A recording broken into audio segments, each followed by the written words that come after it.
السلام علیکم ورحمۃ اللہ وبرکاتہ۔ اسلامی کیسٹس کا مرکز، رحمانیہ مسجد، بوہاپور، کراچی۔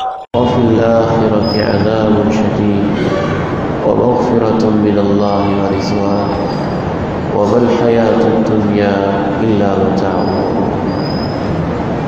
سابقوا إلى مغفرة من ربكم وجنة أرضها كأرض السماء والأرض أعدت للذين آمنوا بالله ورسله ذلك فضل الله يؤتيه من يشاء والله ذو الفضل العظيم.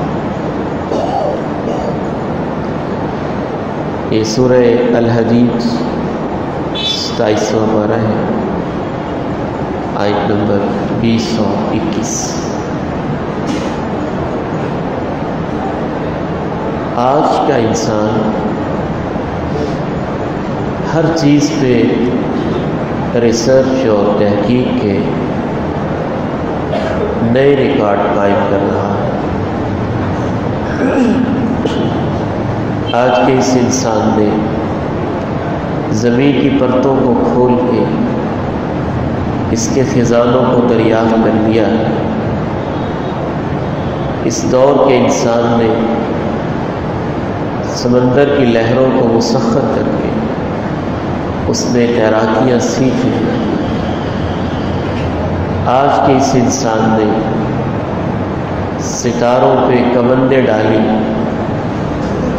آج کے اس دور کے انسان نے سورج سے اس کی شعاعیں چھین کے سولر انرجی کو دریافت کیا ہے۔ آج کے اس کے انسان نے شام سے اس کی ریزز لے کر لونر انرجی کو متعارف کروایا۔ اس دور کے انسان نے chemistry, physics, bio, solid sciences, social sciences اور زندگی کا کوئی ایسا گوشہ نہیں ہے جس پہ اس نے تحقیق نہ کی ہو۔ یہ خوشائن بات ہے کہ انسان نے ترقی کے زینے طے کر لیے،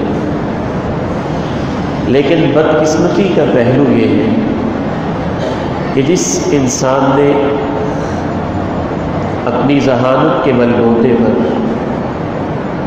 زمین کو مسخر کیا ہے، سمندروں میں تیراکیاں کی ہیں، آسمانوں میں اڑانیں بھری ہیں، سورج چاند پہ کمندیں ڈالی ہیں، ہر چیز کو جس نے پڑھا ہے، اس انسان کی بد نصیبی یہ ہے کہ اس نے نہیں پڑھا تو بس اپنے آپ کو نہیں پڑھا۔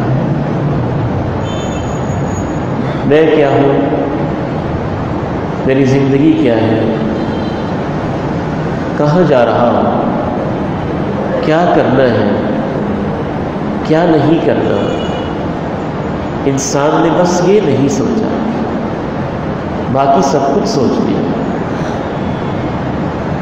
آج کی اس نشست میں اللہ تعالیٰ مجھے اور آپ کو توفیق نصیب فرمائے تو ہم اسی پر سوچیں گے اور اسی پر ہماری گفتگو ہو۔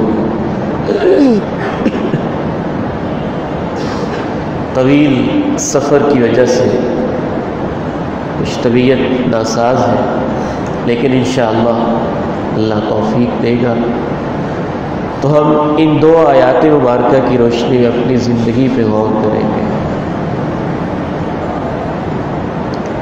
اور یہ غور کرنا ہمارے لیے عبادت ہوگا۔ جن لوگوں نے غور کیا ان میں سے بھی اکثر لوگوں نے سائنس، فلسفی، تھنکرز، مفکرین اور لوگوں کی باتیں سن سن کے غور کیا۔ ہم اپنی زندگی کو سمجھیں گے زندگی کے خالق سے کہ اللہ آپ کے نزدیک ہماری زندگی کہتا یہ جو ہماری زندگی ہے کیا ہے۔ اس لیے آج کی اس نشست کا عنوان منتخب کیا گیا ہے یہ جو زندگی کی کتاب ہے۔ یہ کتاب بھی کیا کتاب ہے؟ یہ جو زندگی کی کتاب ہے یہ کتاب بھی کیا کتاب ہے؟ تو آئیے قرآن مجید سے پوچھتے ہیں کہ ہماری زندگی کیا ہے۔ اس آیت مبارکہ میں اللہ تعالیٰ نے کہا ہے کہ تمہاری زندگی 5 چیزوں کا نام ہے، 5 چیزوں میں تمہاری زندگی گزرتی ہے، 2 اس کے رزلٹ ہوتے ہیں اور پھر ایک جملے میں اس کا خلاصہ ہے۔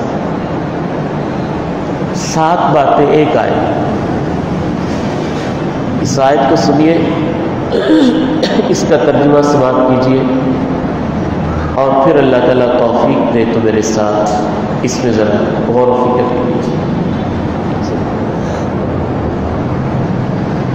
اعوذ باللہ من الشیطان الرجیم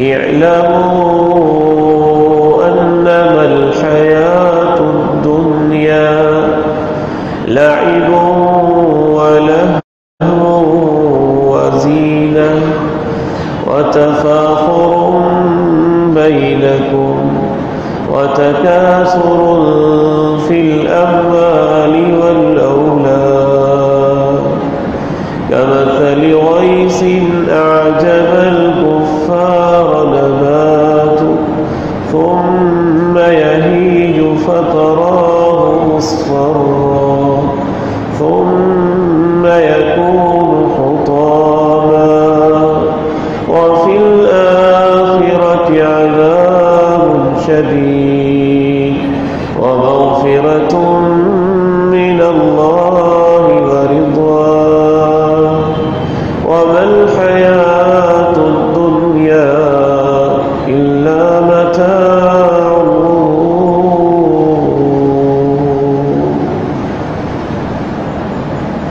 اللہ سے بہتر کون بتا سکتا ہے،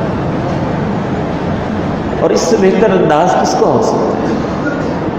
کہا اعلموا، یہ جانو، یہ علم حاصل کرو۔ قرآن مجید کی جو فواتح السور ہے اور خواتم السور ہے، اسی طرح سے جو فواتح الآیات ہے اور خواتم الآیات ہے، اس پہ خصوصی غور کیا مفسرین نے۔ آیت جہاں سے شروع ہو اور جہاں پہ آیت مکمل ہو، یہ زیادہ قابل غور چیز ہوتی ہے۔ سارا قرآن ہی قابل غور ہے، لیکن اس میں زیادہ کوئی خاص اللہ تعالیٰ بات کہنا چاہتا ہے۔ تو قرآنی آیات کبھی یا ایھا الناس سے شروع ہوتی ہے، کبھی یا ایھا الذین آمنوا سے شروع ہوتی ہے، لیکن یہ آیت کہاں سے شروع ہوتی ہے اس پہ آپ نے غور کرنا۔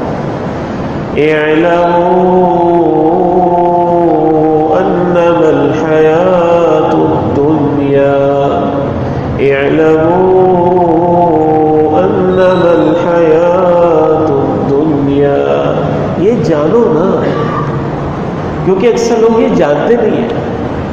کہا اعلموا، یہ سیکھو، یہ جانو، یہ علم حاصل کرو، یہ پہچانو، اس پہ یقین رکھو، اس کو مانو۔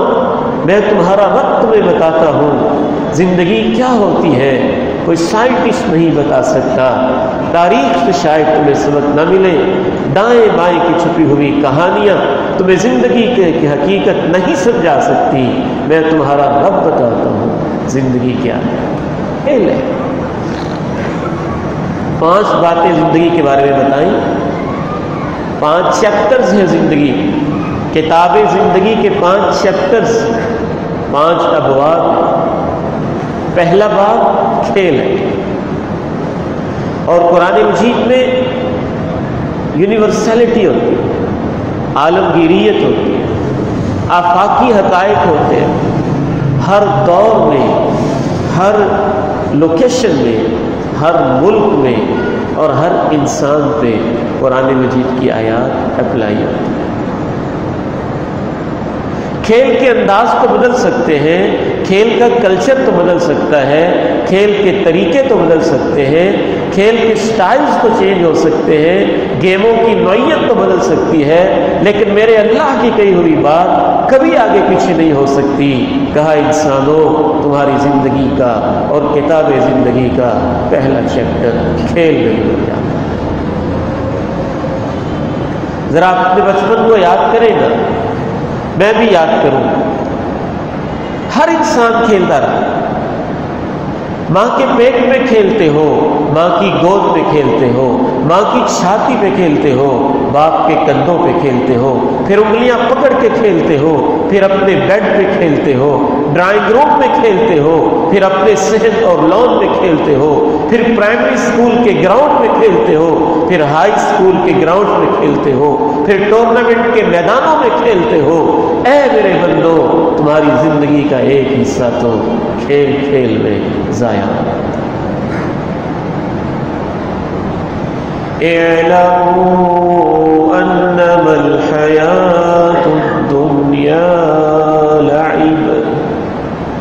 اور جو انما کا لفظ ہے نا، یہ بتاتا ہے کہ یہ 5 چیزیں ہی زندگی میں تم کرتے ہو، اس کے علاوہ اور کچھ نہیں ہے زندگی۔ حسر کا مفہوم ہے، یہی ہے اور کچھ نہیں۔ تم اپنی زندگی کا پہلا چیپٹر اور پہلا حصہ کھیلوں کے اندر گزار دیتے ہو۔ اور تعجب کی بات یہ ہے کہ زندگی کی جس سٹیج میں ہم ہوتے ہیں، جب ہم وہ گزار رہے ہوتے ہیں تو ہم اسے ہی کل کائنات سمجھتے ہیں۔ جب اگلی سٹیج میں جاتے ہیں تو پچھلے کو فضول سمجھنے لگتے ہیں۔ ماں کے پیٹ میں کھیلتے تھے تو اسے کل کائنات سمجھتے تھے، ماں کی گود میں کھیلتے تھے تو اسے سارا جہان سمجھتے تھے، ماں کی چھاتی سے کھیلتے تھے تو اسے پوری دنیا سمجھتے تھے۔ وہی ہماری متاع حیات تھی۔ پرائمری اسکول میں ہم کھیلتے تھے تو اس میں جیتنا زندگی کی جیت سمجھتے تھے اور ہار جانا زندگی کی ہار سمجھتے تھے۔ وہ 100 روپے کا کھلونا، وہ 200 روپے کا کھلونا، وہ چھوٹی سی ایک کار، وہ چھوٹے چھوٹے سے کھلونے ہمیں مل جاتے تو سمجھتے کہ سب کچھ مل گیا ہے۔ وہ ہم سے چھن جاتے تو ہم آسمان سر پہ اٹھاتے اور سمجھتے کہ سب کچھ چھن گیا۔ تمہاری زندگی کا پہلا حصہ کھیل میں، وَلَهْوٌ، دوسرا حصہ تماشوں میں گزرتا ہے۔ دوسرا حصہ تماشوں میں گزرتا ہے۔ کھیل اور تماشے میں کیا فرق ہوتا ہے؟ لعب اور لہو میں کیا فرق ہوتا ہے؟ مفسرین نے 2 فرق لکھے ہیں۔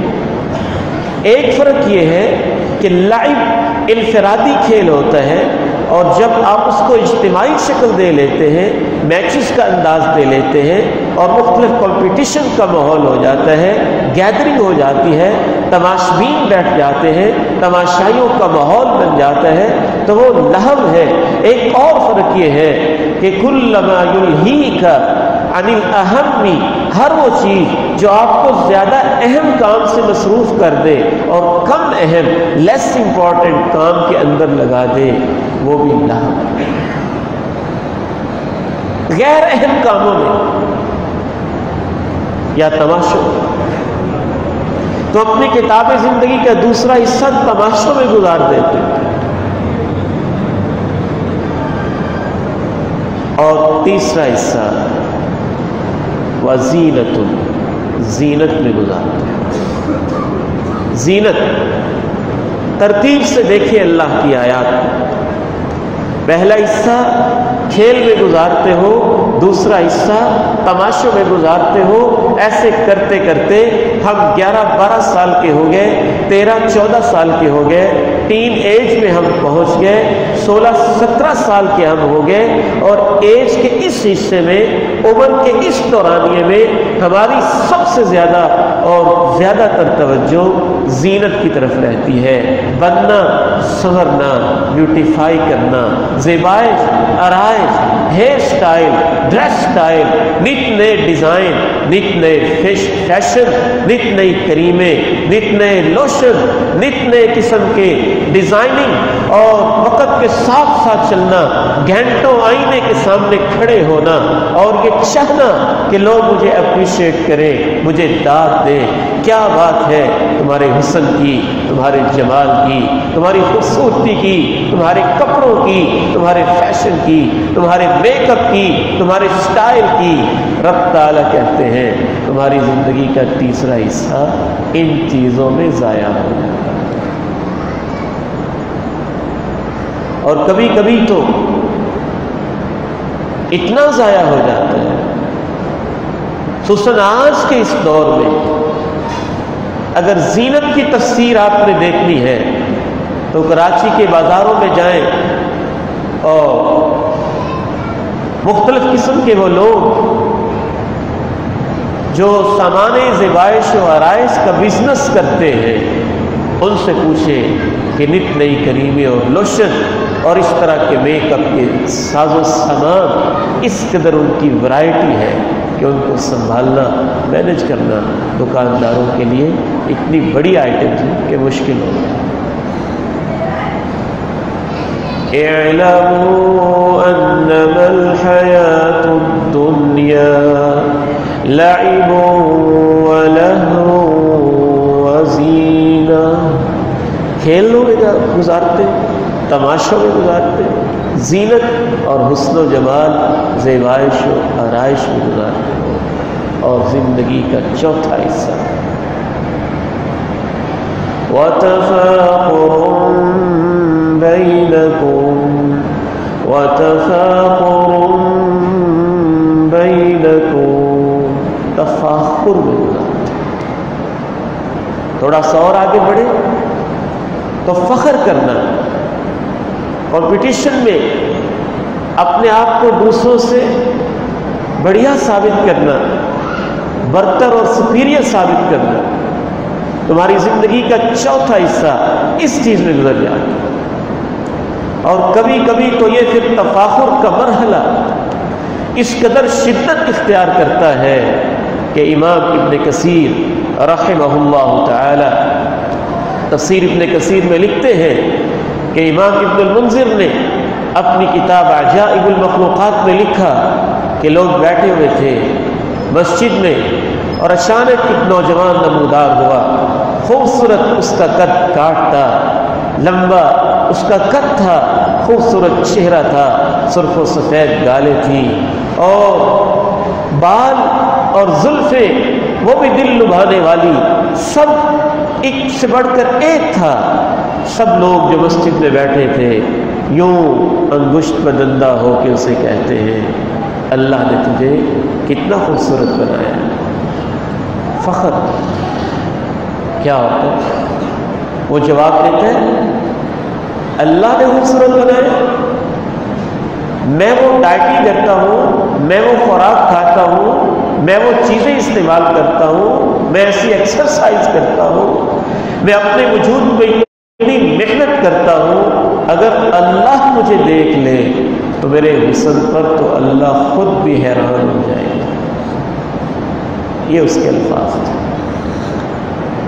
امام ابن کثیر رحمہ اللہ لکھتے وَجَعَلَ يَنْقُص وَيَنْقُص وَيَنْقُص حَتَّى كَانَ بِشِبْرٍ فَأَخَذَهُ بَعْضُ قَرَابَتِهِ وَجَعَلَهُ فِي كُمِّ وَذَهَبَ بِهِ إِلَى بَيْتِهِ۔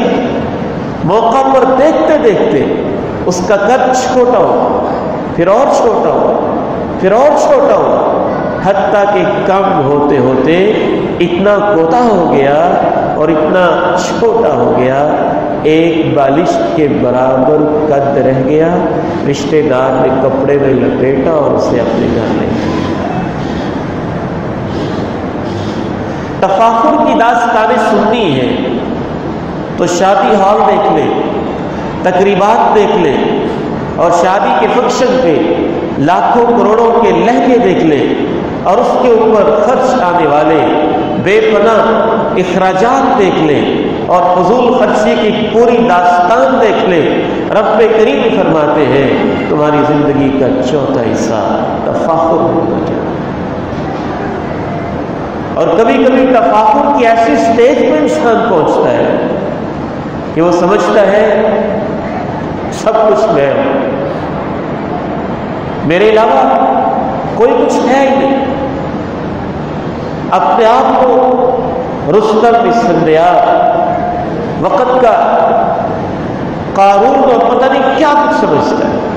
میرے والد محترم اللہ تعالیٰ ان کو جنت میں اعلیٰ مقام نصیب فرمائے، مولانا یوسف رحمہ اللہ، ایک دفعہ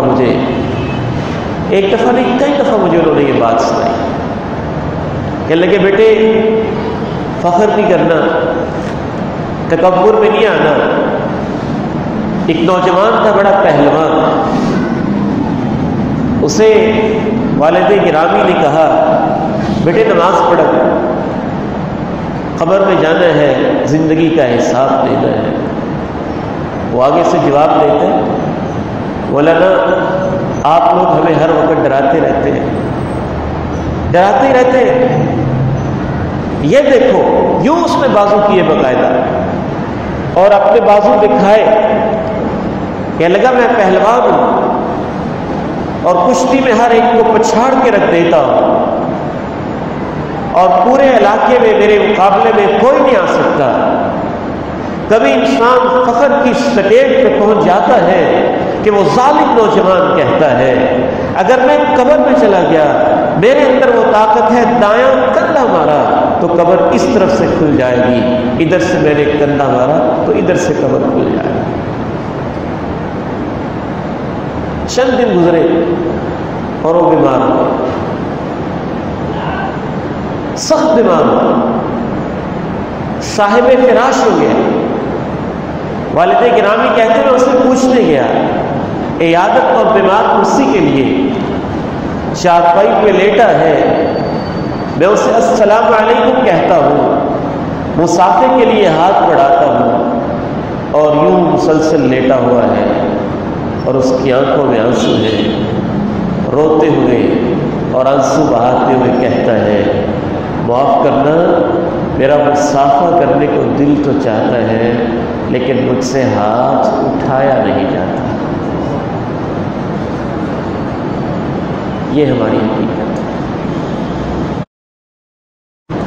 اعلموا انما الحیاۃ الدنیا لعب ولهو وزینہ وتفاخر بینکم وتکاثر فی الاموال والاولاد۔ پانچواں تمہاری زندگی کا چکر تکاثر میں گزرتا ہے اور یہ بہت لمبا ہوتا ہے۔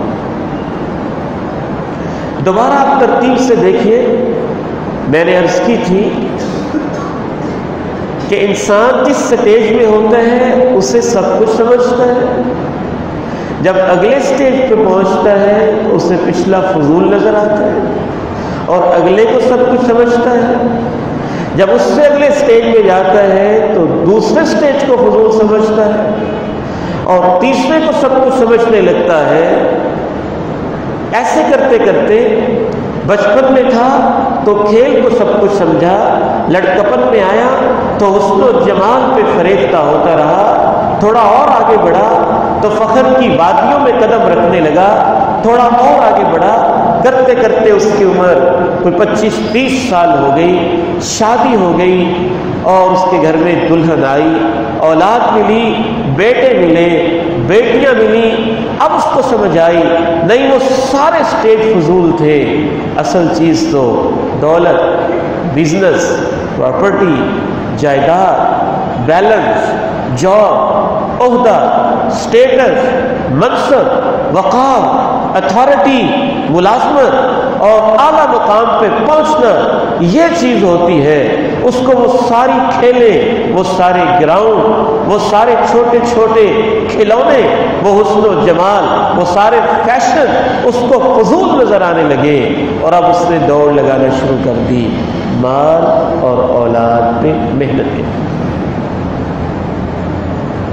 یہ تکاثر کا مرحلہ تھا۔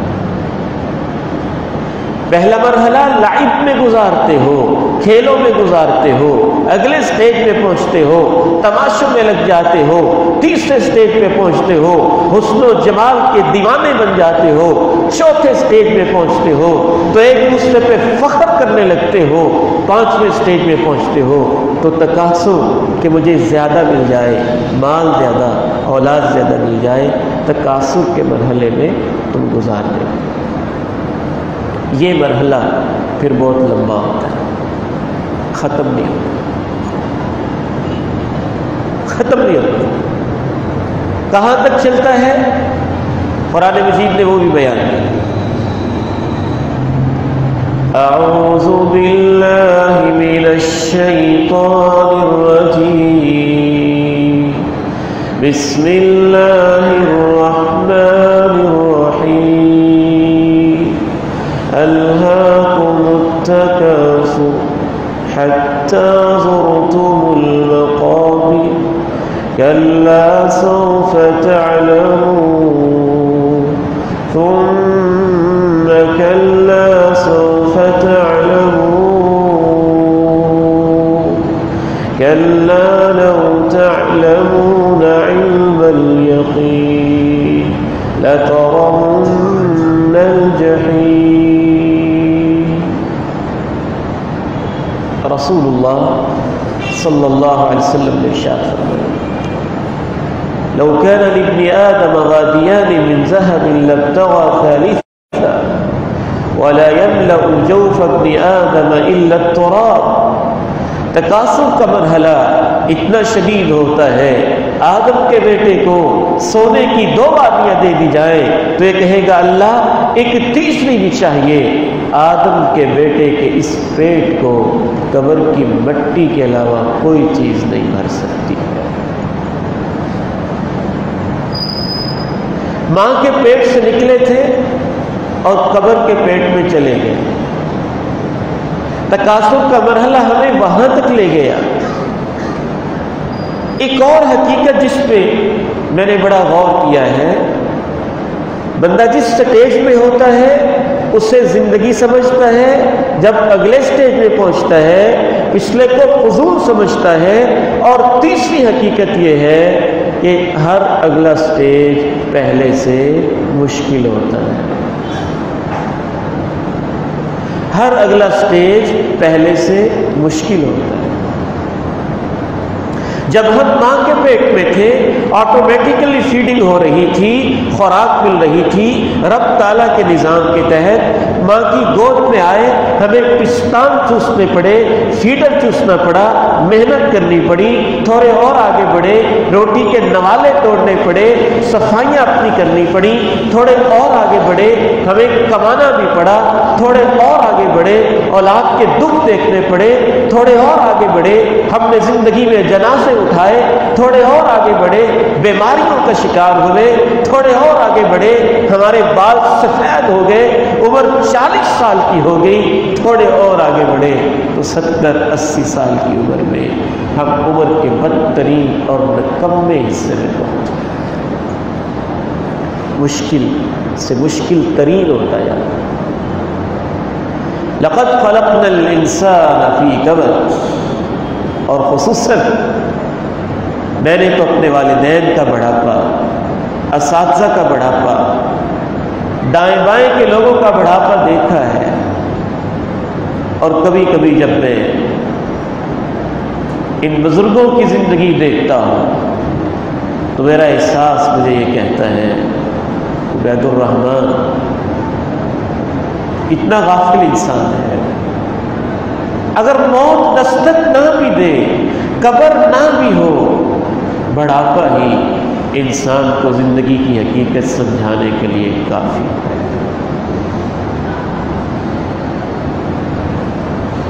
فَمِنْكُمْ مَنْ يُتَوَفَّى وَمِنْكُمْ مَنْ يُرَدُّ إِلَىٰ أَرْذَلِ الْعُمُرِ وَمَنْ نُعَمِّرْهُ نُنَكِّسْهُ فِي الْخَلْقِ أَفَلَا يَعْقِلُونَ۔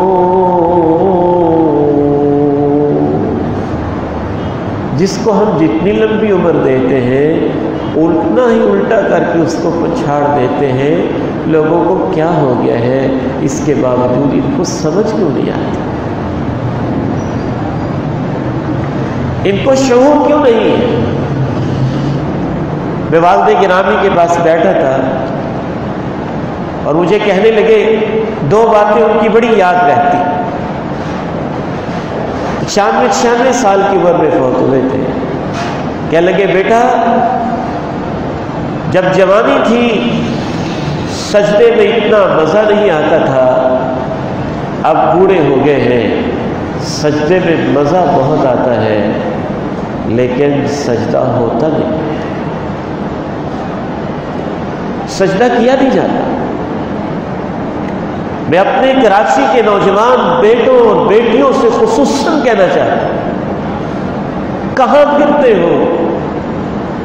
شیطان نے یہ دھوکہ دے دیا کہ کوئی بات نہیں ہے، جب بوڑھے ہوں گے زندگی پڑی ہے نا، اللہ اللہ کر لیں گے، مسجد میں آ جائیں گے، توبہ طائب ہو جائیں گے، تسبیح پکڑ لیں گے اور وظائف کرتے رہیں گے، اعتکاف بیٹھیں گے، تلاوت کریں گے.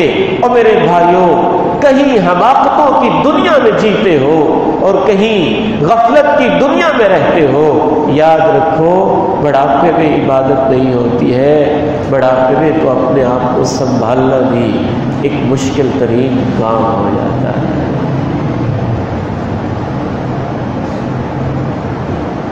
ایک یہ بات بڑی یاد رہتی ہے کہ سجدہ کرنے کو دل چاہتا ہے، اتنی تکلیف. مجھے کہتے بیٹا مجھے پکڑنا پیچھے سے اور مجھے بس زبردستی کسی طریقے سے میری پیشانی زمین پہ لگا دو، سجدہ کرنے کا لطف بھی بڑھا آتا. حالانکہ اگلی زندگی میں بھی الحمدللہ عبادت کرتے رہے، تہجد پڑھتے رہے، لیکن جب لطف کا عبادت کا مرحلہ شروع ہوتا ہے، اس میں ٹیسٹ آنا، لذت ملنا، حلاوت ملنا، شیرینی اور مٹھاس، تو عمر کے اس حصے میں انسان کے لیے سجدہ کرنا بھی مشکل ہو جاتا ہے. اور دوسری یہ بات بڑی یاد رہتی ہے، ایک دفعہ کہنے لگے کہ بیٹا نیند نہیں آتی، راتوں کو نیند نہیں آتی، نیند رخصت ہو گئی ہے. کا علاج کروا لیتے ہیں، ڈاکٹر کو چیک کرواتے ہیں، فرمانے لگے نہیں میرا علاج ڈاکٹروں کے پاس نہیں ہے. عبید الرحمن بیٹے جب میں اپنے بستر پہ لیٹتا ہوں کبھی مجھے اپنی فوج شدہ بیٹی یاد آتی ہے، کبھی تیرا بھائی یاد آتا ہے، کبھی لکھوی، روکڑی، غزنوی علماء جن کے ساتھ دعوت کے میدانوں میں وقت گزارا تھا وہ یاد آتے ہیں، کبھی علامہ احسان لاہی ظہیر شہید اس کی یاد آتی ہے، کبھی رشتہ دار یاد آتے ہیں، کبھی استاد یاد آتے ہیں، کبھی شاگرد یاد آتے ہیں، کبھی دوست یاد آتے ہیں، کبھی ہمسائے یاد آتے ہیں. یوں ان کی لاشیں میری آنکھوں کے سامنے تیرنے لگتی ہے، منظر سامنے سما بن جاتا ہے. ان کو یاد کرتے کرتے رات گزر جاتی ہے، مجھے نیند کہاں سے آ وَمَن نُعَمِّرْهُ نُنَكِّسْهُ فِي الْخَلْقِ أَفَلَا يَعْقِلُونَ. خصوصاً جو میرے بھائی 40 سال کی عمر میں ان کے لیے قابل توجہ بات ہے. 40 سال کی عمر بڑی اہم ہے. جب تک ہم 40 سال کی عمر تک پہنچتے ہیں بال کچھ نہ کچھ سفید ہو جاتے ہیں، کچھ لاشیں ہم اٹھا چکے ہوتے ہیں، اولاد گھروں میں ہوتی ہے، ہوش کے ناخن انسان لینا شروع کر دیتا ہے. اور 40 سال کی عمر میں بھی جس کو ہوش آ جائے اس کی فیلنگز کیا ہونی چاہیے، اس کے احساسات کیا ہونے چاہیے، اللہ کرے وہ ہو جائیں جو قرآن نے بیان کیے ہیں، تو پھر بھی مبارک ہو، وہ اپنی زندگی کو سمجھنے لگے. حتی اذا بلغ اشدہ وبلغ 40 سنة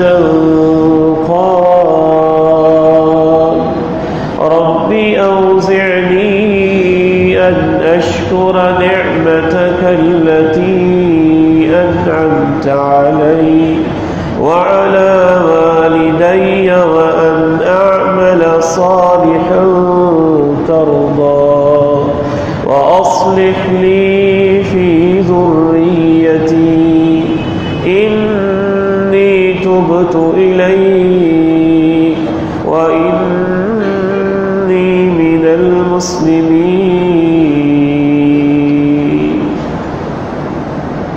جب وہ 40 سال بھرپور جوانی کو پہنچا تو اس نے کہا اے اللہ مجھے توفیق دے تیرے احسانات کا شکریہ ادا کروں، مجھے توفیق دے جو میرے والدین کے اوپر تیرے احسانات ہیں ان کا بھی شکریہ ادا کروں، مجھے توفیق دے اللہ اب تو 40 سال کا ہو گیا ہوں، دنیا بہت ساری دیکھ لی ہے، بہت سارے جنازے اٹھا لیے ہیں، شہر خاموشہ کے بڑے چکر لگا لیے ہیں، ہسپتالوں میں دم توڑتے مریض بھی دیکھ لیے ہیں، مختلف بیماریوں کا مشاہدہ بھی کر لیا ہے، عبرت کی لکھی ہوئی داستانیں بھی پڑھ لی ہیں، اے اللہ اب تو مجھے توفیق دے میں نیکیاں کرنے لگ جاؤں، جن پہ تو راضی ہو جائے وہ کام کرنے لگ جاؤں، اور اے اللہ مجھے توفیق دے اب تو میں توبہ کر رہا ہوں، اور اے اللہ وعدہ کرتا ہوں آئندہ تیرے دین پہ عمل کر کے زندگی گزاروں گا۔ یہ 5 احساس جس کو 40 سال کی عمر میں نصیب ہو جائے، رب تعالیٰ کہتے ہیں اولئک الذین نتقبل عنہم احسن ما عملوا، ان کی ہم ساری نیکیاں قبول کر کے سارے گناہوں کو معاف کر دیتے ہیں۔ أولئك الذين نتقبل عنهم أحسن ما عملوا ونتجاوز عن سيئاتهم في أصحاب الجنة وعد الصدق الذي كانوا يوعدون۔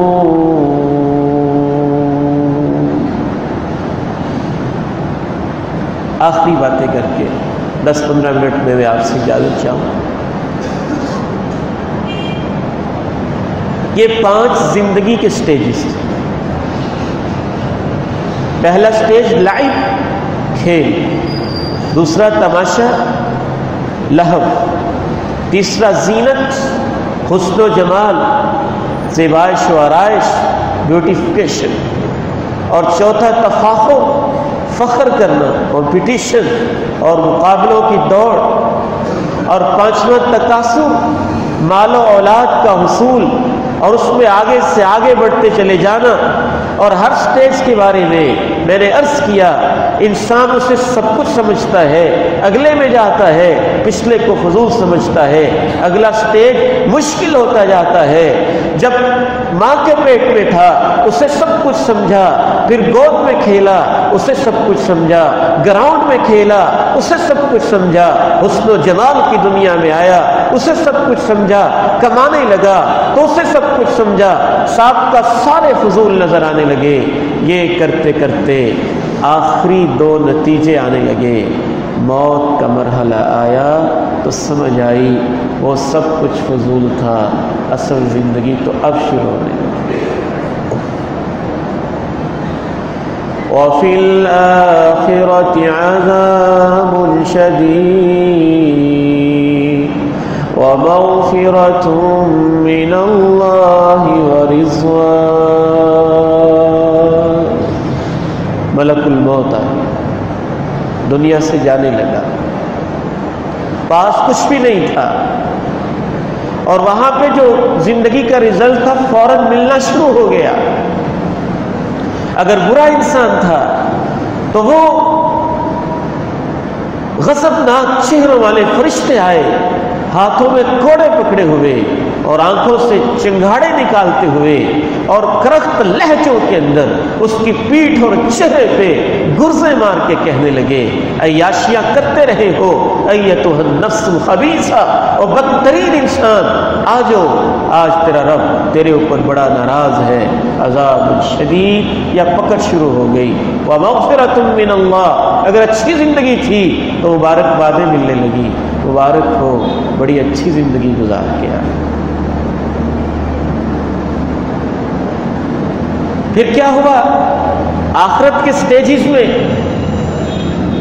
اللہ تعالیٰ نے کہا تمہاری زندگی کی مثال بیان کرتا ہوں کیسی ہے۔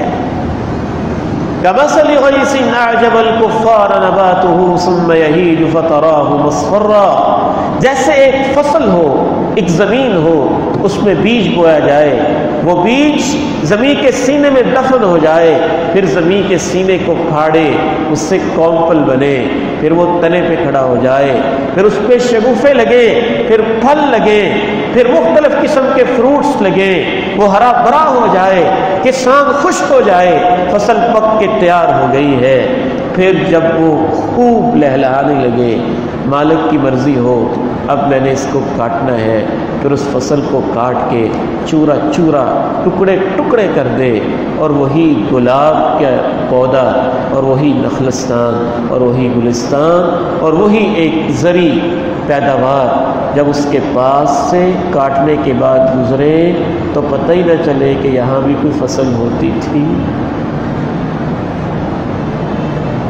غور کریں نا کیسے فصلوں کی زندگی ہوتی ہے، گلاب کے پھول کی زندگی کیسی ہے، بیج بویا، کونپل بنی، شاخیں بنی، ٹہنیاں لگی، پھول لگے، خوشبوئیں بکھری، جوبن آیا، جوانی آئی، حسن آیا، جمال آیا، پھر اس کو توڑا گیا، پھر وہ کچھ دیر کے لیے سجا، پلکوں میں گیا، پلکوں میں سجا، سر میں سجا، جیب میں سجا، گلدستے میں سجا، اور اس کے بعد اس کی پتیاں یوں چورا چورا اور ٹکڑے ٹکڑے ہو گئی کہ دیکھنے والے کو اندازہ بھی نہ ہوا کہ یہ وہی گلاب کا پھول ہے، یہ وہی پودا ہے۔ گندم کی فصل، مکی کی فصل یا دوسرے پودے اور زرعی اجناس، رب تعالیٰ نے کہا تمہاری زندگی ایسے ہی ہے، بالکل ایسے ماں کے پیٹ میں ایک بیج کے انداز میں ہم ڈالے گئے، پھر ماں کے رحم کو رب تعالیٰ نے ہمارے لیے آسان کیا، وہاں سے ہم جیسے پودا زمین سے نکلتا ہے، ہم رحم مادر سے نکلے، بچپن میں آئے، لڑکپن میں آئے، جوانی میں آئے، ادھیڑ عمر میں آئے، بڑھاپے میں آئے، یا اس سے پہلے ہی قبرستان میں چلے گئے، قبریں بن گئی، اولادوں نے کچھ دیر کے لیے یاد کیا، اور اس کے بعد بات جب پوتوں تک پہنچی، کچھ دیر انہوں نے بھی شاید بابا جی کی قبر کو یاد رکھا، پھر دوستوں کو دوست ملتے گئے، یاروں کو یار مل گئے، محفلیں سستی چلی گئی، دنیا والے ہمیں بھولتے چلے گئے، اور تقریباً 30 سال کے بعد جب بات ہمارے پڑپوتوں تک پہنچی تو وہ جانتے بھی نہیں تھے کہ ہمارے دادا کی پردادا کی قبر کہاں ہے۔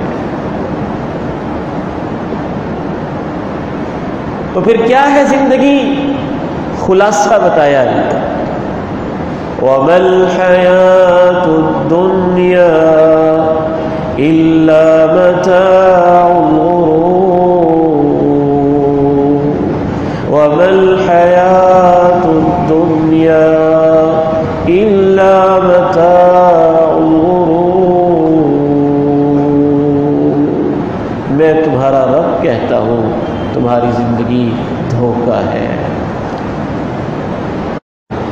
فریب ہے، سراب ہے، خواب ہے، دھوکہ ہے، اور کچھ نہیں ہے۔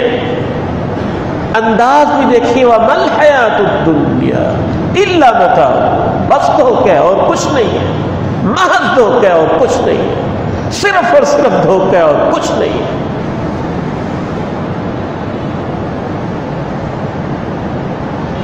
کیا کرنا ہے پھر؟ یا اللہ جب زندگی دھوکہ ہے تو پھر ہم کیا کریں؟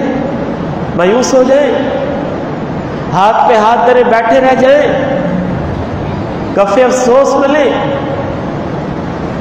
رہبانیت اختیار کریں، جنگلوں میں چلے جائیں؟ نہیں، یہ اللہ کا قرآن ہے نا، یہ انسانوں کو مایوس نہیں ہونے دیتا، جب بات سمجھاتا ہے پوری سمجھاتا ہے اور کمال کر کے سمجھا دیتا ہے۔ اگلی آیت میں اللہ نے 2 پیغام دیے کہ یہ کرو، یہ گزارش کر کے انشاءاللہ اپنی بات کو مکمل کرتے ہیں۔ سابقوا إلى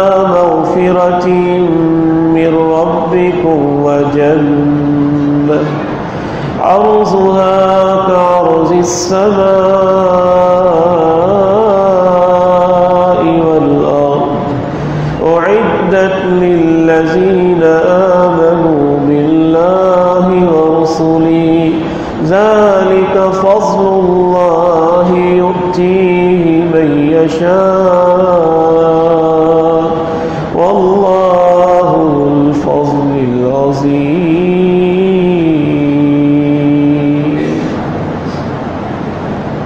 دوڑ لگا.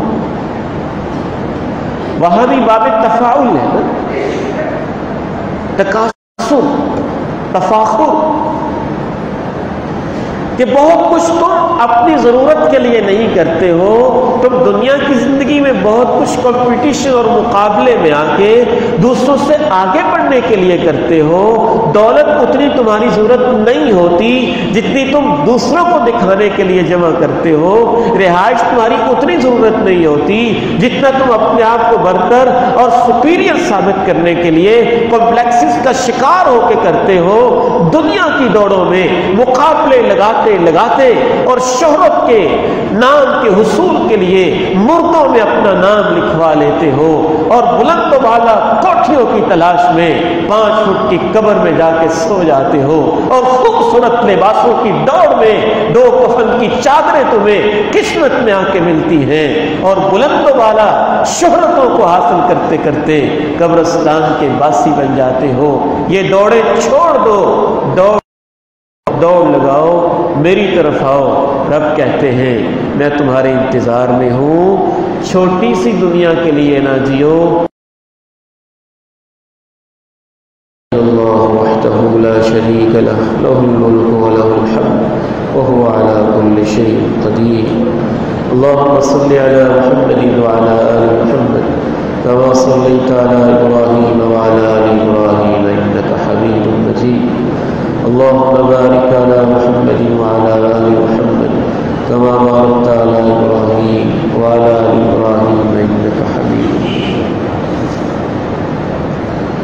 ربنا ظلمنا أنفسنا وإن لم تغفر لنا وترحمنا لنكونن من الخاسرين. اللهم أنت ربنا وأنت خالقنا وأنت مالكنا وأنت رازقنا، أنت إلهنا وأنت ولينا وأنت مولانا، أنت ملجأنا وأنت مأوانا وإليك مصيرنا. ربنا عليك توكلنا وإليك أنبنا وإليك المصير. اللهم صل على محمد وعلى آل محمد كما صليت على إبراهيم وعلى آل إبراهيم إنك حميد مجيد. اللهم بارك على محمد وعلى آل محمد كما باركت على إبراهيم وعلى آل إبراهيم إنك حميد مجيد. ربنا ظلمنا أنفسنا وإن لم تغفر لنا وترحمنا لنكونن من الخاسرين. اے عظمت والی اللہ، شان والی اللہ، جلال والی اللہ، کبریائی والی اللہ، بڑائیوں والی اللہ، بلندیوں والی اللہ، رفعت والی اللہ، رحم کرنے والی اللہ، معاف کرنے والی اللہ، فضل کرنے والی اللہ، کرم کرنے والی اللہ، محبتیں کرنے والے اللہ، ماں سے زیادہ رحم کرنے والے اللہ. اللہ تیرا ایک بندہ مسافر ہے اور تو مسافر کی دعا قبول کرتا ہے. یا اللہ ہمیں معاف فرما دے، یا اللہ ہمیں معاف فرما دے، اے میرے مولا ہمیں معاف فرما دے. یا اللہ تیری عزت کی قسم ہے، تیرے جلال کی قسم ہے، تیری محبتوں تیری رحمتوں کی قسم ہے. اللہ یہ زندگی تیری توفیق کے بغیر ہم نہیں گزار سکتے. یہ ایک امتحان ہے، یہ ایک آزمائش ہے، یہ فتنوں سے بھری ہوئی ہے، راہوں میں کانٹے بکھرے ہوئے ہیں، اور یا اللہ اسے گزارنا بہت مشکل ہے. یا اللہ یا اللہ یا رحمان یا رحیم، بس تو اس زندگی میں ہمارا ساتھی بن جا، پھر سارے ہی کام آسان ہو جائیں گے. اللہم اہدنا فیمن ہدیت وعافنا فیمن عافیت وتولنا فیمن تولیت وبارک لنا فیما اعطیت وقنا شر ما قضیت فإنک تقضی ولا یقضى علیک انہ لا یذل من والیت ولا يعز من عادیت تبارک ربنا وتعالیت. اے مولا کریم بس تو ہمیں معاف فرما دے. اے اللہ جتنی زندگی پیچھے گزر گئی ہے یا اللہ ہم اس میں بڑے شرمندہ ہیں، کھانے میں، پینے میں، غفلتوں میں، کوتاہیوں، کمزوریوں میں گزری ہے۔ ہماری صبحیں، ہماری دوپہریں، ہماری شامیں، ہماری راتیں غفلتوں کی داستانیں ہیں جو بکھری ہوئی ہیں، گناہوں کی سیاہیاں ہیں جو نظر آتی ہیں، ہماری خلوتیں اور جلوتیں کوتاہیوں میں گزر گئی ہیں۔ اے اللہ اب تو بال سفید ہو گئے ہیں، بڑی ساری لاشیں دیکھ لی ہیں، یا اللہ ہمیں اب ہدایت نصیب فرما دے، اپنے نیک بندوں میں شامل فرما دے، صالحین میں شامل فرما دے۔ اے اللہ جن کو تو نے ہدایت دے رکھی ہے نا، ہمیں ان لوگوں میں شامل فرما دے۔ اے اللہ جو تیرے دین کی طرف بلانے والے ہیں، ہمیں ان میں شامل فرما دے۔ اے اللہ اپنے جن بندوں کو تو کہے گا نا تم سچ بولتے ہو، ہمیں ان میں شامل فرما دے۔ اے اللہ والد مرحوم فرمایا کرتے تھے، ہمیں یہ تو یقین ہے کہ تو ہمیں جنت ضرور دے گا، وہ بہت بڑی ہے نا، تیری رحمت بڑی وسیع ہے، لیکن ڈر یہ لگتا ہے کہیں ہمیں اپنے گناہوں کی سزا دے، یا اللہ پہلے تو کہیں جہنم کے چکر نہ لگوائے۔ اے اللہ ہمیں جہنم دکھائے بغیر اور جہنم کی سزاؤں کے بغیر جنت نصیب فرما۔ اے اللہ جہنم کی سزاؤں، قبر کے عذابوں کے بغیر جنت نصیب فرما اور حساب کے بغیر جنت نصیب فرما۔ اللہم ادخلنا الجنة بغیر حساب، اللہم ادخلنا الجنة بغیر حساب، اللہم انا نسألک الہدى والتقى والعفاف والغنى والعفاف والغنى۔ یا اللہ ہم جب پریشان ہوتے تھے اپنے والدین سے توجہ کرواتے تھے، اے اللہ وہ تو تیرے پاس پہنچ چکے ہیں، اب ہمارا ایک سہارا ہے، تو زندہ ہے، تو سلامت ہے، تو ہمیشہ رہنے والا ہے۔ اے اللہ تیری رحمتوں کی قسم ہے، ہمیں اپنی ماں کی گودوں میں وہ سکون نہیں مل سکتا جو تیری رحمتوں سے مل سکتا ہے، ہمیں ہمارے باپ کی وہ نہیں دے سکتے تھے جو تو دے سکتا ہے۔ اے اللہ تو ہمارا ساتھی بن جا، تو ہمارا دوست بن جا، تو ہمارا مددگار بن جا، تو ہمارا نصیر بن جا۔ اے اللہ تیرے بغیر ہم زندگی نہیں گزار سکتے، تیرے بغیر ہم زندگی نہیں گزار سکتے۔ زندگی گزارنا تو دور کی بات ہے، ایک سیکنڈ کا ہزارواں حصہ بھی تیری رحمت کے بغیر ہم سوچ بھی نہیں سکتے۔ یا حی یا قیوم برحمتک نستغیث اصلح لنا شأننا كله ولا تکلنا الی انفسنا طرفۃ عین۔ اے اللہ تیری رحمت کے محتاج ہیں، ہمارے سب کام تو سنبھال دے، ہمارے سب کام تو سنبھال دے، ہماری ضرورتیں پوری فرما دے، اپنے غیب کے خزانوں سے مدد فرما دے۔ اے اللہ ہمارے نوجوانوں کو دین کی طرف لے آ، ہمارے بیٹوں کو ہدایت نصیب فرما دے، ہماری بیٹیوں کی دلوں میں دین کی محبتیں پیدا فرما دے۔ اے اللہ اولاد کی تربیت بہت مشکل کر دی گئی ہے، اے اللہ ہم بڑے کمزور ہیں، حالات بڑے عجیب سے ہیں، بڑا ہی ڈر لگا رہتا ہے۔ اللہ ہماری اولادوں کو نیک بنا دے، ہماری اولادوں کو نیک بنا دے، ہماری اولادوں کو نیک بنا دے۔ یا اللہ ہم بڑے کمزور ہیں، تو ہم کو نیک بنا دینا۔ ہم تو تھوڑی سی کوشش ہی کر سکتے ہیں، تو ان کے دلوں کو دین کی طرف پھیر دے۔ یا اللہ ہمیں بڑی بڑی ڈگریاں نہیں چاہیے، ہماری اولادوں کو اپنے دین کا نوکر رکھ لے، اپنے دین کا خادم بنا لے۔ آپ تمہاری امام ہیں، شفائے کاملہ اللہ نصیب فرما دے۔ اے میرے مولا تم کو شفائے کاملہ اللہ نصیب فرما دے۔ اے میرے مولا تم کو شفائے کاملہ اللہ نصیب فرما دے۔ جو بہنیں کینسر کی مریضہ ہے ان کو شفائے کاملہ اللہ نصیب فرما دے۔ یا اللہ کیسی کیسی بیماریاں ہیں، کہیں شوگر، کہیں کینسر، کہیں بی پی، کہیں ڈپریشن، اے اللہ ان سب بیماریوں سے اپنے فقیر بندوں کو شفائے کاملہ اللہ نصیب فرما دے۔ اے اللہ اپنے اس گنہگار بندے کو بھی شفائے کاملہ اللہ نصیب فرما دے۔ چھٹی زندگی ہے، صحت اور ایمان والی نصیب فرما۔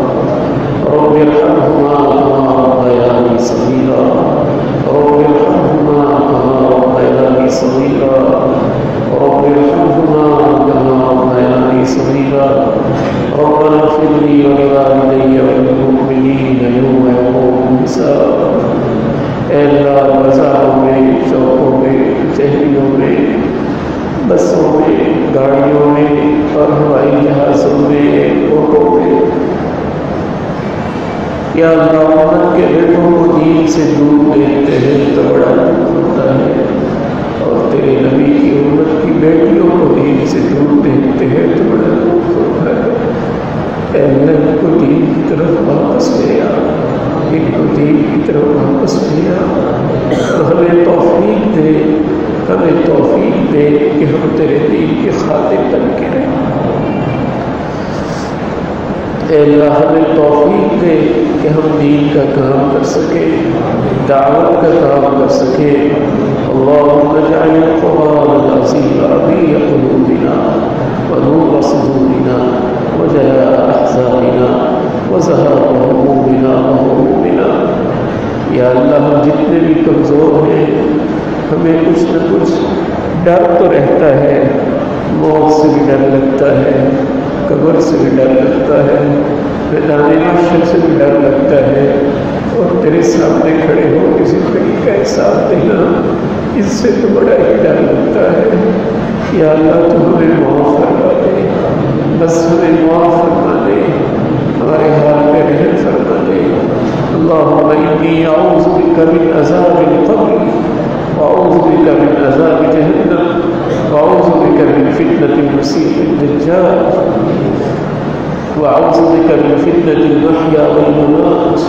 اللہم انی اعوذ بک من المأثم والمغرب، اللہم انا نعوذ بک من جہد البلاء ودرک الشقاء وسوء القضاء وشماتة الأعداء۔